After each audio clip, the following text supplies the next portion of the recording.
আসসালামু আলাইকুম। আমি ঢাকা থেকে বলছি। Bangladeshi blogger Irene daily lifestyle ব্লগে আপনাদেরকে জানাই স্বাগতম।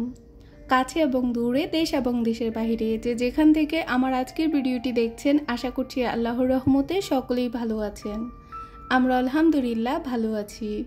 প্রতিদিনের মতো করে আবারও এলাম নতুন একটি ভিডিও নিয়ে। আশা করছি আমার আজকের ভিডিওটি আপনাদের কাছে ভালো লাগবে, তাই পুরো ভিডিওটি না টেনে দেখে যাওয়ার জন্য অনুরোধ করছি প্লিজ। বেশ কিছুদিন হয়েছে আমার বারান্দার গাছগুলো আপনাদের সাথে তেমনভাবে শেয়ার করা হচ্ছে না। তো আজকে খুব সকালবেলায় ঘুম থেকে উঠে পড়েছি, আর তারপর বারান্দায় এসে দাঁড়িয়ে দাঁড়িয়ে গাছগুলো দেখছিলাম। তো মনে হলো যে আজকে কিছু পুঁইশাক নিয়ে রান্না করি। তো তার জন্য অলরেডি আমি এখানে কিছু পুঁইশাক পাতা তুলে নিচ্ছি। যখন পুঁইশাক গাছগুলো লাগিয়েছিলাম তখন আপনাদের সাথে একটু শেয়ার করেছিলাম, এরপর আর তেমন একটা শেয়ার করা হয়নি। আসলে যখন গাছগুলো লাগিয়েছিলাম তখন বৃষ্টি হয়নি, আর বৃষ্টি না হওয়ার কারণে কিন্তু গাছের পাতাগুলো একটু কেমন কেমন হয়ে গেছে। এরপর যখন বৃষ্টি পেয়েছে, মাশাআল্লাহ গাছগুলো ভালোভাবেই এখন বেড়ে উঠছে।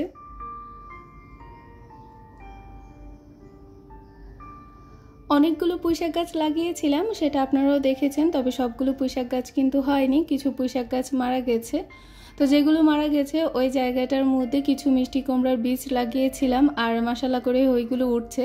ভিডিও শুরুতে হয়তো হালকা পাতলা আপনাদেরকে একটু দেখিয়েছিলাম।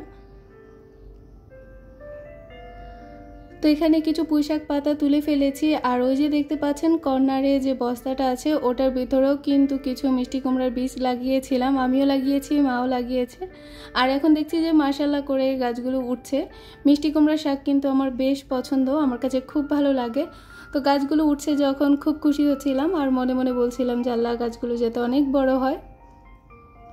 কিছুদিন আগে বাজার থেকে একটা মিষ্টি কুমড়া কিনে এনেছি, ওটা অনেক মিষ্টি ছিল, ভালোই লেগেছে খেতে। তো ওটার বীজগুলো রেখে দিয়েছিলাম শুকানোর জন্য। তো এখান থেকে কিছুটা নিয়ে লাগিয়েছিলাম, আর মাশাআল্লাহ করে দেখছি যে না, ভালোই হচ্ছে। তো কিছু লাগিয়েছি আর কিছু শুকিয়ে রেখে দিচ্ছি যত্ন করে, যাতে করে আবার পরে লাগাতে পারি। তো এখানে বেশ কিছুটা পুঁইশাক নিয়ে নিয়েছি, এটা দিয়ে আজকে মাছ দিয়ে রান্না করব। আসলে নিজের গাছের দুই একটা পাতা যখন তরকারিতে দেওয়া হয় মনে হয় যেন টেস্ট একটু বেশিই হয়ে যায়। তো এটা আসলে আমাদের ধারণা হতে পারে, কিংবা হয়তো এটা সত্যিও হতে পারে। তো কিছু পাতা নিয়ে নিয়েছি, আর যেগুলো শুকিয়ে গেছে ওইগুলো ছাড়িয়ে দিব। তারপর গাছগুলো একটু মোটামুটি পরিষ্কারই মনে হবে। এখানে এই যে মিষ্টি কুমড়া গাছ উঠেছে, দেখে ভালোই লাগছে।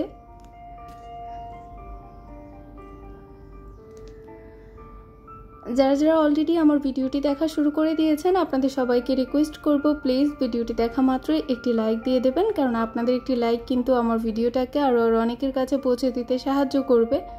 এতে করে আমি অনেক বেশি উপকৃত হব। আর কাজটি যদি অলরেডি আপনারা করে থাকেন, আপনাদের সবাইকে জানাই অসংখ্য ধন্যবাদ। তো সকালবেলা বারান্দা থেকে এসে তারপর নাস্তাটা বানানোর জন্য চলে এসেছি কিচেনে। আসলে আজকে খুব ভোরবেলায় আমি ঘুম থেকে উঠে পড়েছি, এত গরম লাগছে, এখন কিন্তু আবার ভালোই গরম পড়ছে। আর তার সাথে আমার পাশে প্রত্যেক দিন একদম ভোর রাতে মেশিন চালানো হয়, বাসার কাজ চলছে, এত জোরে সাউন্ড হয় যার জন্য আমার ঘুমটা ভেঙে যায়। ঘুম খুব কম হচ্ছে, যার জন্য আসলে অল্প একটু সাউন্ডের কারণে আমার ঘুমটা ভেঙে যাচ্ছে। তো যাই হোক, সকালবেলায় কিছুক্ষণ প্রকৃতির সাথে কথা বললাম, প্রকৃতির সাথে নিজে একটু সময় কাটালাম, আর তারপর এসেছি কিচেনে নাস্তা তৈরি করব, কেননা তারপর তো আবার আয়না বাবা অফিসে চলে যাবেন। তো নির্দিষ্ট একটা সময়ের মধ্যে তো নাস্তাটাও বানিয়ে নিতে হবে। তো এসে দেখি যে আটা শেষ হয়ে গেছে, তাই একটা আটার প্যাকেট খুলে ঢেলে নিয়েছি। আর আজকে ভাবছি যে একটু পরোটা করব, তো তার জন্যই একটু আটাটা মুথে নেব।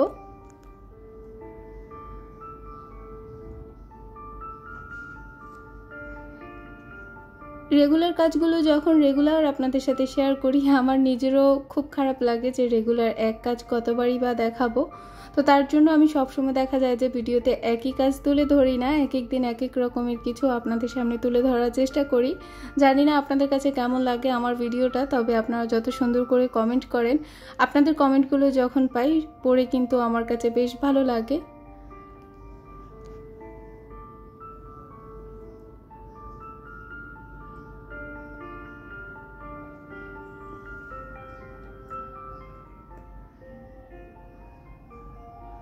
তো এই তো এখানে পরোটার জন্য আমি আটাটা মুথে নিয়েছি আর তারপর পরোটাগুলো বানিয়ে নেব। এই গরমের মধ্যে আসলে কিচেনে থাকতেও ভালো লাগছে না, তবে চার্জার প্যান দিয়ে বসে বসেই কিন্তু বানাচ্ছি, খুব একটা গরম সহ্য করতে হচ্ছে না।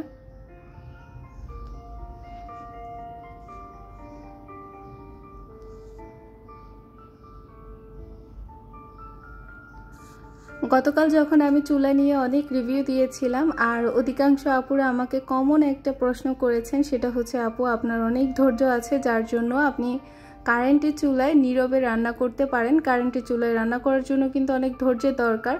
আরও কিছু আপু কমেন্ট করেছেন যে আপু আপনার যে চুলা নিয়ে যে রিভিউটা দিয়েছেন সেটার জন্য আমাদের খুব উপকার হয়েছে। অনেকে ভয়ের কারণে ব্যবহার করছেন না, অনেকে আবার বুঝতে পারছেন না ভালো হবে কিনা খারাপ হবে, সেটার জন্য আপনারা হয়তো ইউজ করছেন না।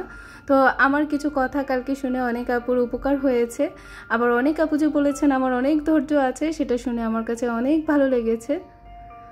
আল্লাহ ধৈর্যবান ব্যক্তিকে অনেক বেশি পছন্দ করেন, আর আপনাদের কথা মতো যদি আমার অনেক ধৈর্য থাকে তাহলে তো আমি আলহামদুলিল্লাহ আল্লাহ তাআলার লাখ লাখ শুকরিয়া আদায় করব। এর সাথে বলবো যে আপনারা সবাই দোয়া করবেন আল্লাহ যাতে করে আমাকে আরও বেশি বেশি করে ধৈর্য দেয়, কেননা ধৈর্য যার আছে সে জীবনে সফল হতে পেরেছে। তো আল্লাহ যাতে করে আমাকে অনেক বেশি ধৈর্য দেয় সেই দোয়াটা আপনারা সবসময় আমার জন্য করবেন। আসলে যে যে পর্যায়ে কাজ করতে পছন্দ করে ওইভাবে করে ফেলে, এই আর কি কথা। তো আমি কি ধৈর্য সহকারে রান্না করি কি না না করি সেটা জানি না, তবে হ্যাঁ কারেন্টের চুলায় রান্না করতে একটু সময় নিলে দেখা যায় যে রান্নার টেস্ট ভালো আসে। যদি ফুল হিটে আমি রান্না করতে যাই দেখা যায় যে রান্নাটা খুব ভালোভাবে সিদ্ধ হয় না কিংবা মজা হয় না। যদি একটু মিডিয়াম আঁচে রেখে রান্না করা যায় তাহলে কিন্তু খেতেও ভালো লাগে আর টেস্টও ভালো আসে। তো তার জন্য নীরবে নীরবে আমি সবসময় কাজ করি, এদিকে রান্না করি ওইদিকে আমি আমার বাসার অন্য কাজগুলো করি, যার জন্য আমার কাছে খুব একটা দেরি মনে হয় না, খুব একটা বোরিংও আমি ফিল করি না, আমার কাছে ভালোই লাগে। আসলে এটা আমার অভ্যাস হয়ে গেছে, মানুষ অভ্যাসের দাস এটাই বলা হয়। তো এই পর্যায়ে নাস্তা করে তারপর কিছু থালাবাটি ছিল অতিরিক্ত যেগুলো ছিল ওইগুলো তুলে ফেলছি, আর যেগুলো প্রয়োজন আছে ওইগুলো তো নিচেই রেখেছি।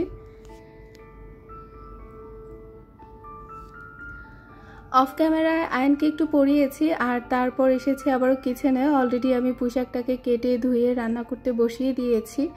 আসলে দুপুরে দেখা যায় যে একটা বা দুইটা তরকারি হলেই হয়ে যায়, খুব বেশি কিছু দরকার হয় না আমাদের শাশুড়ি বউয়ের জন্য। তো তার জন্য আমি এখানে ভাবলাম যে আজকে একটু পুঁইশাক দিয়ে মাছের ঝোল করি, এটা আবার আমার কাছে খেতে বেশ ভালো লাগে। কিন্তু রিসেন্টলি দেখা যায় যে এই ধরনের খাবারগুলো আমি খেতে পারি না অ্যালার্জির কারণে। শিং মাছ দিয়ে এখানে পুঁইশাকটা রান্না করছি, ভুনা ভুনা টাইপের করছি এই আর কি। তো এটা আমার কাছে খুব ভালো লাগে, শিং মাছ হোক কিংবা যে কোনো মাছ যদি এভাবে পুঁইশাকের মধ্যে দেওয়া হয় আমার কাছে মনে হয় যেন পুঁইশাকটা খেতেও ভালো লাগে, এটা টেস্টও বেড়ে যায়। আমি জানি না এখনো কারা কারা আমার সাথে আছেন, আমার ভিডিওটা দেখে যাচ্ছেন, আপনাদের মূল্যবান সময়টা আমাকে দিচ্ছেন। তবে যারা যারা এখনও আমার সাথে আছেন আপনাদের মূল্যবান সময়টা আমাকে দিচ্ছেন, আপনাদেরকে রিকোয়েস্ট করব আপনাদের মধ্যে কেউ যদি আমার নতুন বন্ধু হয়ে থাকেন, আমার চ্যানেলে যদি আজকে প্রথম এসে থাকেন, তাহলে প্লিজ অবশ্যই আমার ছোট্ট চ্যানেলটিকে সাবস্ক্রাইব করে আমার সাথে থাকবেন। পাশে থাকা বেল বাটনের অল অপশনটি অবশ্যই প্লেস করে রাখবেন, এতে করে আমার নিত্য নতুন ভিডিওটি ছাড়া মাত্রই নোটিফিকেশন পৌঁছে যাবে আপনার কাছে। আর কাজটি যদি অলরেডি আপনি করে থাকেন আপনাকে জানাই অসংখ্য ধন্যবাদ। তার সাথে আপনি যদি আমার ভিডিওটি ফেসবুক পেজ থেকে দেখে থাকেন প্লিজ আমার ফেসবুক পেজটাকে ফলো দিয়ে রাখবেন। তো রান্নাবান্না শেষ করার পর কমন কাজ যেটা, খুব তাড়াতাড়ি আমি আমার কিচেনটা পরিষ্কার করে ফেলি, কেননা দেখা যায় যে দেরি করলে তেল চর্বি তারপর হলুদের দাগগুলো বসে যায় দ্রুত। তো এর জন্য আমি খুব বেশি দেরি করি না, রান্না শেষ হওয়া মাত্রই কিন্তু আমি কিচেনটাকেও পরিষ্কার করে ফেলি।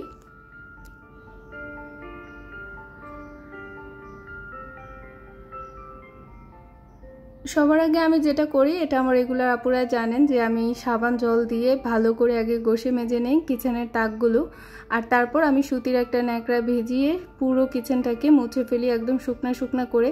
এতে করে পিছলা যে একটা ভাব আছে কিংবা তেলের যে একটা ভাব থাকে সেটা কিন্তু একবারেই চলে যায়, কিচেনটা সবসময় চকচকে থাকে, শুকনা থাকে।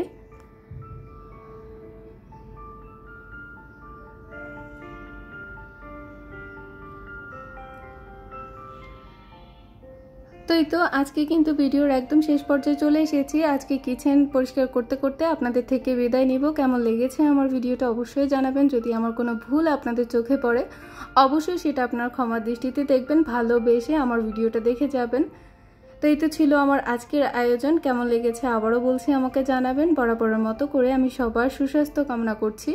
সবাই ভালো থাকবেন, সুস্থ থাকবেন। আল্লাহ হাফেজ। আসসালামু আলাইকুম।